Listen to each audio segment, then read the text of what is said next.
it's a rite of passage in the internet age that all parents will have to deal with.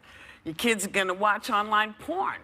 Wired magazine says it could happen as early as 11, so what do you do? Yeah, and I just learned this during our Hot Topics meeting. I did not know that there was a website for free pornography. Well, don't Don't say the name. No, I'm not. No.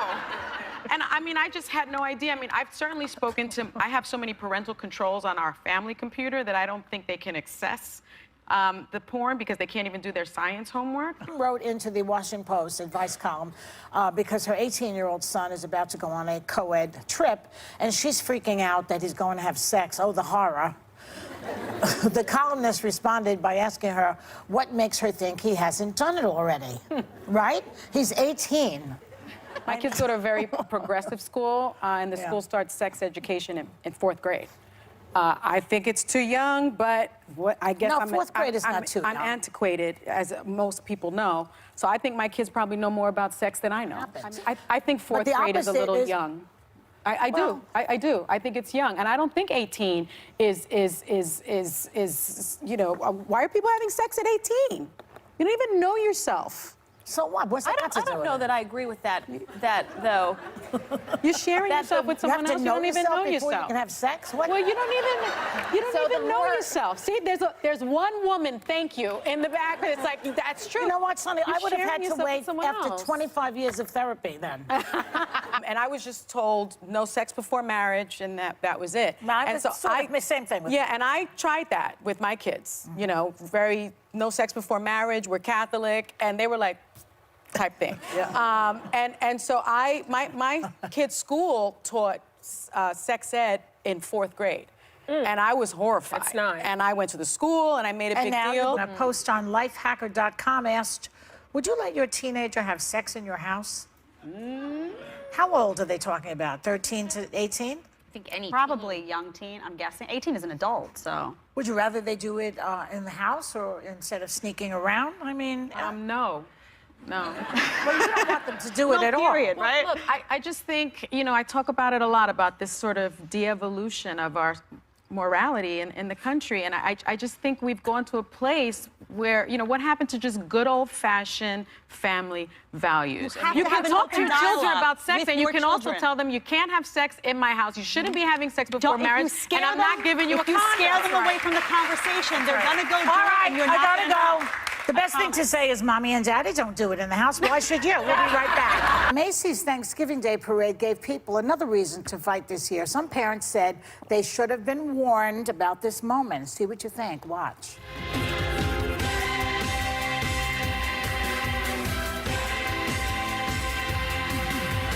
So that same-sex kiss was from the musical The Prom, and some parents weren't happy. One conservative group tweeted that, quote, millions of children had their innocence broken by it. Oh, for God's sake. Is that such a big deal, really, to have two women kissing? But I will say, as a parent, I'm sure there were a lot of parents that had to explain the kissing to their kids, and they may not have been prepared for that conversation. So for me, I'm thinking, I don't know that I want to see a man and a woman making out, and I've got a 4-year-old, and I've got to explain that. So I'm not sure how I come down on it. But if you don't see it at a parade, you're going to see it at an airport. You're going to see it with parents dropping their kids off at school. Well, that's the thing. It's everywhere. Why is everybody making out everywhere? It's like I'm constantly like, you know. Because that's life in the big city and the country and the rural areas. It's everybody's having sex everywhere. Right now, high school bathrooms. You realize how many people, right this second as we speak, millions of people are doing it. They're making out. The backlash over shameful eras of American history has spread into movie theaters. Gone with the Wind is being pulled from a series of classic movies in Memphis, Tennessee, for its portrayal of slavery. Now, this movie won 10 Oscars, including the first one for a black woman, Hattie McDaniel. Now, should it be pulled? It's a great movie. It's a depiction of a time and an era, and it's a piece of art. I mean, you know, as a lawyer, I know that that's classic censorship. You know, you're going to take books out of schools and movies out of movie theaters. But I do wonder, how is that different from all the Confederate flags that are being taken and the statues that are being removed? So putting Gone with the Wind, and again, I'm struggling with this because putting Gone with the Wind in the movie theaters now, in our current climate, isn't that then also perhaps celebrating that era? No. Bernie Sanders has boasted that he's the only candidate to not accept campaign donations from billionaires. Warren, because he's been consistent on that message from the beginning. He's been very clear about his Medicare for All plan, agree with it or not, but he tells you how it's going to work. Well, he's the only one who's been able to really get this sort of like grassroots money coming towards him. $25, $10. The others can't. He's the only one who was able to pull it off, it seems, right? Who else has done that? I just, you know, money has been in politics for a really long time. Rich people have been sort of running the world and the world of politics for a really long time. You know, it just is what it is, in my opinion. And since Citizens United, the Supreme Court basically said that a limit on money is a limit on free speech. And so there's just been so much money in politics. Yeah. I don't understand now why people are like, oh, now you've got these Democratic billionaires, you know, spending so much money. It's not fair. It's just kind of been the way of the world for a really long time. They don't seem to like it when isn't he playing the system, as she just explained? That's the rules are have been playing the system for all of eternity. But that's why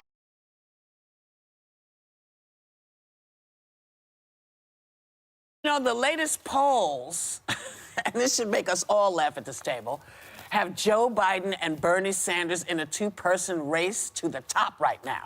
And there's a lot of headlines about the two of them feuding about the issues. I think it's important to know that they were discussing gun control. They were discussing Sanders' position on gun reform. He voted against the Brady bill 5 times. Right. And that is something that I think Democrats want to hear more about, and it's something that's going to come up. This is a primary, right? We need to kind of find out where people stand on the issues. Right.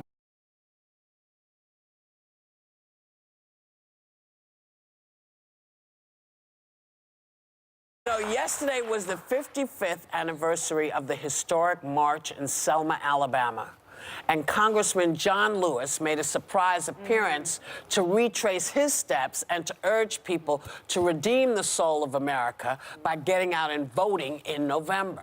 And what I love is that all of the candidates who are running that we can identify, there's Pete and there's Elizabeth and Joe was there. Bloomberg somewhere you just can't quite see there. Well, they were all there except for Bernie. And that was shocking to me, just because, you know, I think Lewis, you know, he's a lion. We all know that. He's such a statesman. And he echoed Biden's vision by saying, we're fighting for the soul of America, right? But also, if you're Bernie Sanders, you've got to go to this kind of thing. And maybe that's why he got 14%. Yeah, I mean, South Carolina. You know, this was a seminal moment in United States history, and it just seems to me like he's always very concerned, seemingly, about income inequality, but when it comes to racial inequality, he seems to get it wrong. He seems to get it wrong over and over and over again. And yes, racial inequality does lead to income inequality, but you gotta give credit where credit is due.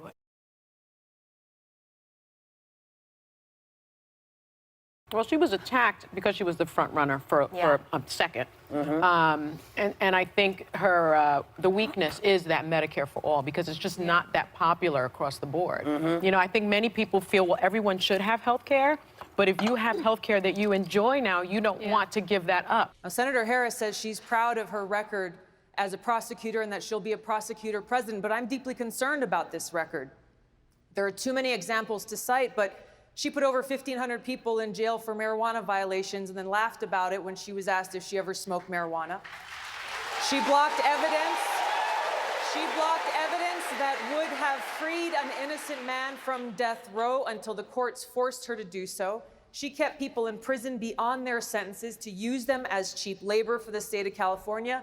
And she fought to keep cash bail system in place. That impacts poor people in the worst kind of way. The bottom line is, Senator Harris, when you are in a position to make a difference and an impact in these people's lives, you did not. And worse yet, in the case of those who were on death row, innocent people. You actually blocked evidence from being revealed that would have freed them until you were forced to do so. There is no excuse for that.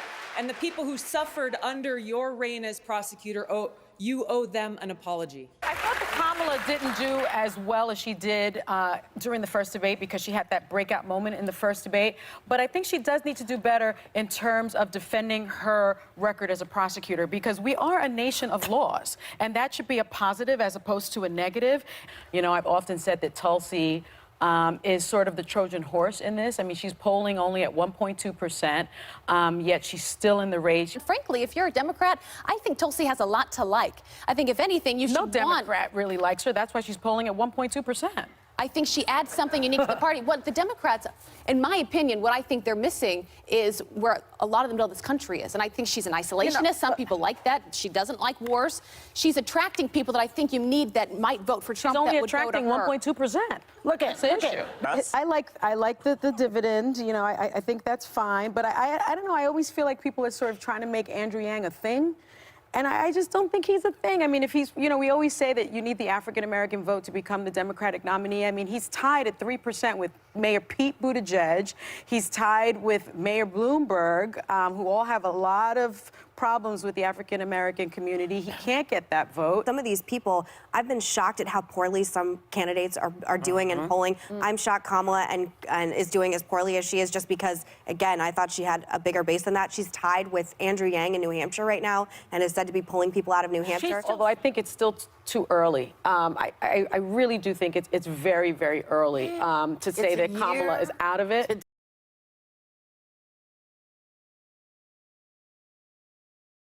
Can I ask just one final question? Tulsi Gabbard has one delegate. She's trying to make the next debate stage. Or what are the odds of that? When is she going away? She won't be on the next debate stage. When is she going away? I don't know that she's going away, but she won't be on the debate. She should. Okay. I was disappointed, actually, that she dropped out and had to suspend her campaign. And I think that, you know, there's no question that there were obviously problems with her campaign. I think there were obviously financial problems, but I don't think that you can look at that without also looking at the fact that as a woman of color, she also faced unprecedented sexism compounded by racism. The black community had my back. They know that that was not blackface. That was an homage. Oh, please, just answer the question. The black community has your back? The black community has your back? They do. Sonny, the black community did not vote for you. Well, the black community did not vote for you. What planet It was during are you a special living election. on? Sonny, can I speak? What planet are you living on? It was during a special election while we were still under lockdown and I could not talk to people. Can I speak, or are you just going to scream over this me? becomes a big... Listen, Kim, good luck to you. Thanks to Kim Close. That was very immature, but Bye. thank you for having me. Noose was found in Bubba's garage at the Talladega Superspeedway in Alabama. Now, NASCAR's launched an investigation into what they call a heinous act, and Bubba Wallace joins us here now. Now, some people are suggesting that this is a hoax or perhaps even staged by NASCAR to garner more support for the removal of the Confederate flag.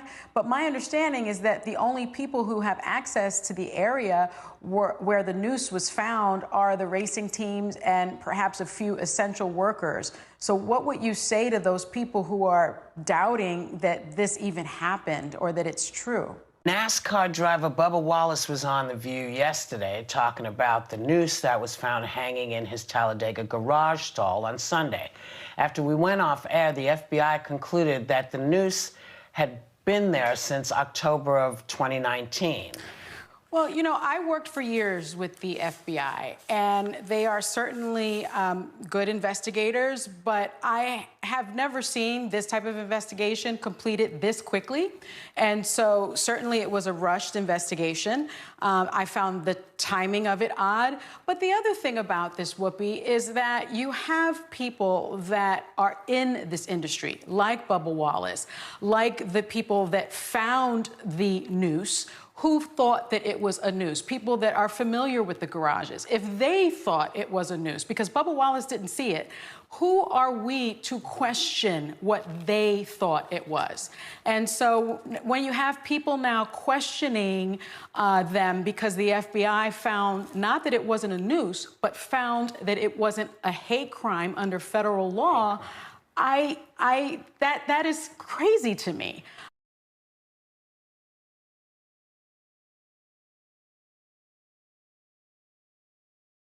So you don't believe there should be any social distancing? You don't believe that this is Of course I believe there should be. Of course. I'm How do you do that in a casino? That's up to them to figure out. I don't own a casino. Our government, our federal government, isn't doing the right thing, and that's why we're getting all of this fear that we're hearing from people like this Las Vegas mayor. And by the way, at 81, she looks fantastic. I had no idea she was 81. I didn't know either. I mean, she's a maniac, but she looks great. Yeah. But here's the deal. So we all